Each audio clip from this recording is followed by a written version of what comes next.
also on the call. I'm going to go ahead and talk about the Fourth Angel Mentoring Program as part of our Caring for the Care Partner session today. These are our two full-time coordinators. So Carrie and I are both dedicated to this program full-time and have been with the program for many years.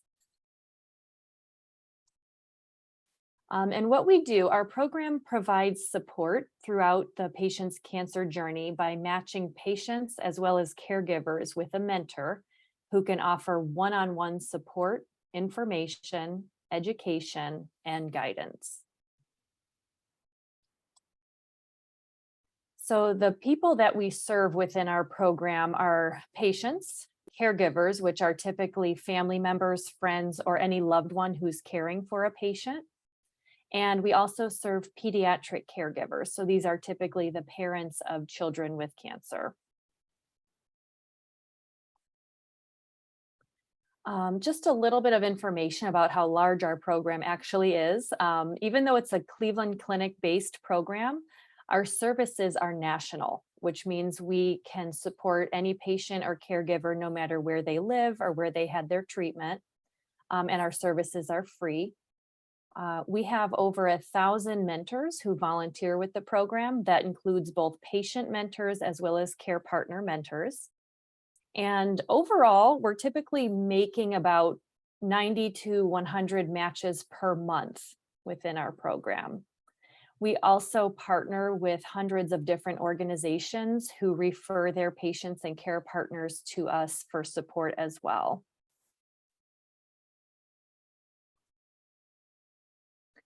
So one of the main things that Carrie and I do is that when we receive a referral from either from a patient or a care partner mentee, we would do a thorough intake assessment to determine this individual's needs and where they're at in their caregiving process.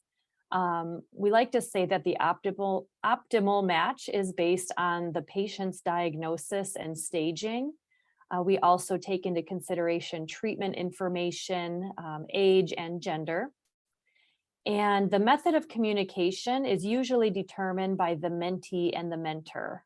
People like email, some people like texting, some people like phone calls. So it's all up to the person who's requesting the mentor. Every now and then, we may get a very rare or very specific request, and we would look in our database for a match. And if we couldn't find a close enough match, we actually work with several other mentoring programs that can help us. So this is called the VMCC Coalition, which stands for Volunteer Management in Cancer Care. There are other programs out there that do very similar work to what we do, and we partner together on these specific or rare requests.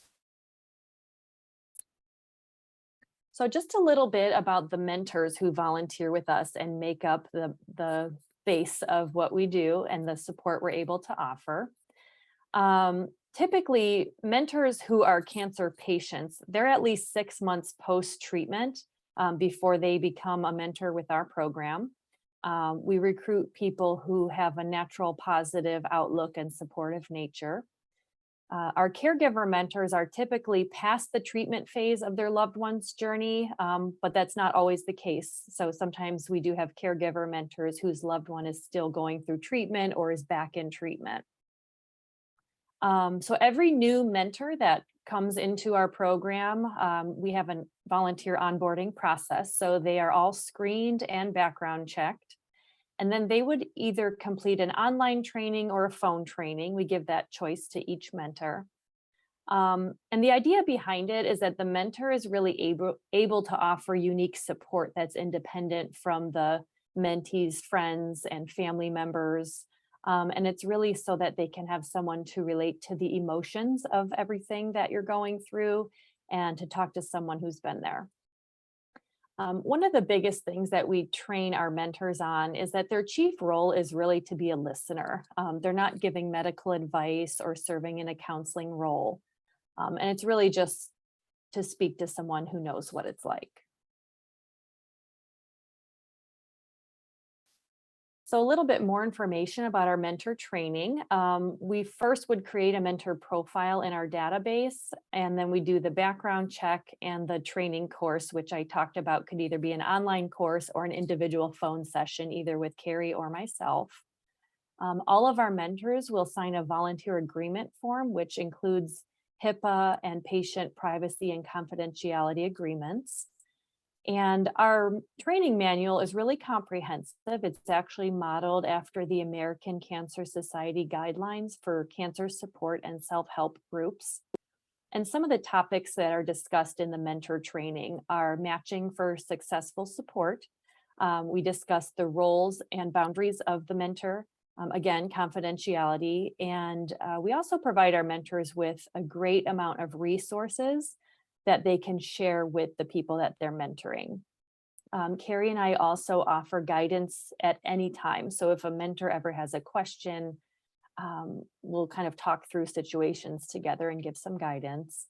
And the training also includes some really great communication and mentoring tips. So the matching process is pretty straightforward.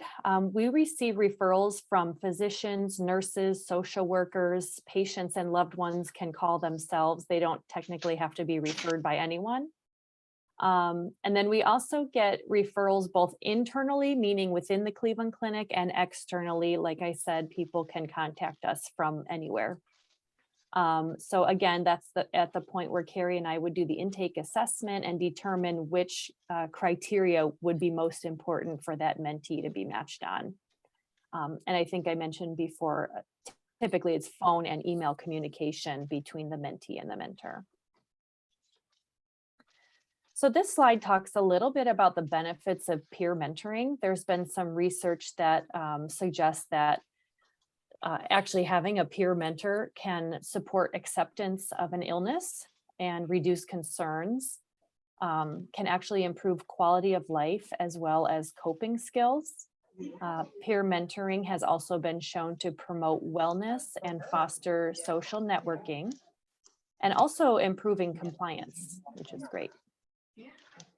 I will just ask anyone who's on to please mute the line if possible. Thank you. One thing that we measure to show the success and impact of our peer support program is we survey every patient or caregiver who gets matched with our mentor. And we look for, here, I'll pull up the next slide. We look to see what type of outcomes we are seeing. And one of the questions we really focus on is we ask the mentee to rate their overall well-being before they were connected with their mentor. And we ask them to rate their overall well-being after they connected with their mentor. And something really great that we're proud to report is that over 73% of our mentees are reported actual increased well-being after being matched with their mentor. So we're very proud of that. And it just goes to show some of the benefits that come along with having this type of support. So the easiest way to request or become a mentor, again, it's for patients as well as their care partners, is to email fourthangel@ccf.org or to call our toll-free number, which is 866-520-3197. And you would talk directly either with Carrie or myself, and we'd work with you on an individual basis. So that is the end of the Fourth Angel presentation. Again, we are going to save questions for the end. So the next part of our session is I'm going to introduce Gail Husney, and she'll go ahead and tell you a little bit about who she is and her experience with the program. And I'll go ahead and mute my line, Gail, if you want to unmute yours. Thank you, Mary. As Mary said, my name is Gail. My husband's name is Jeff. I'm happy to be with all of you today. I've been a Fourth Angel caregiver mentor for over 10 years. My husband became a Fourth Angel volunteer shortly after he finished his cancer treatment and began feeling better as part of his healing process. He had relied himself on a Fourth Angel mentor as he was concluding his treatments for guidance and advice, and he felt he wanted to give back. When it became available to me to become a mentor also, I stepped into the role to try to help other caregivers navigate the cancer journey. Jeff was diagnosed with stage 4 head and neck cancer, specifically squamous cell carcinoma in his tonsil. He went through exploratory surgery, 7 weeks of chemo and radiation, including 2 weeks of hospital stays for the chemo portion, and then another surgery after the treatments to remove affected lymph nodes. We also received the news after that surgery that they had found cancer in the thyroid area. So that following summer, he had surgery and treatment for a second type of cancer. Needless to say, it was a crazy year. I think emotions we both felt at the beginning was sheer terror. The fear of the word cancer, the fear of the unknown, the fear of our young sons who were 12 and 15 at the time having to go through this. How would they handle it? But we quickly switched gears and decided to take the journey one day at a time.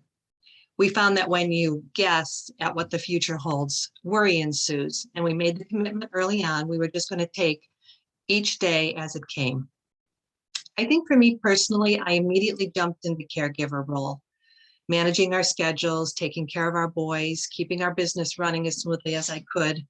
Of course, people reached out for help, and I counted on our medical team, including some very special nurses for guidance throughout, my coworkers who stepped up to help with work, and my family and friends. To them, I said, please keep my boys fed, mind you, teenage boys, and feed them they did, taking turns bringing dinners over and keeping them company with food and friendship. When I talk to caregivers over the years, I can sense these same emotions from them that I felt: fear, helplessness, and worry about the future. I think being able to talk through with someone who has been through that and come out successfully into the future gives people more than anything hope. Hope for today that I'll get through this. Hope for tomorrow, I can do this. Here I go again. And hope for years from now that we'll get through this together. The very strong piece of advice I would tell caregivers is to be sure to take care of yourself, accept help when offered. People do want to help, they just don't always know how. Seek respite in whatever that looks like for you personally, and most importantly, live one day at a time. Thank you. Thank you, Gail. That was beautiful. And we really appreciate you sharing your story about Jeff and yourself as the caregiver to him and care partner mentor as well. We really do appreciate it. You're welcome. Thank you. Okay. The next slide, I'm going to introduce, well, I'll let Casey introduce herself, but we're going to move into our social worker Q&A and discussion. Go ahead, Casey. I'll go ahead and mute myself and you can unmute. Thank you. Yeah, so my name is Casey Helkowski, as Mary had mentioned. I'm one of the oncology social workers here. I work outpatient. Shelley is in another meeting today, so she will not be able to participate for our discussion portion of this presentation. But that's what we wanted to take time for. I know we have a smaller group today, so earlier we mentioned using the hand raising option, but I think because the group is so small, if there's anything that anyone would like to contribute, feel free to take yourself off of mute and chime in, just because this is a fairly small group today.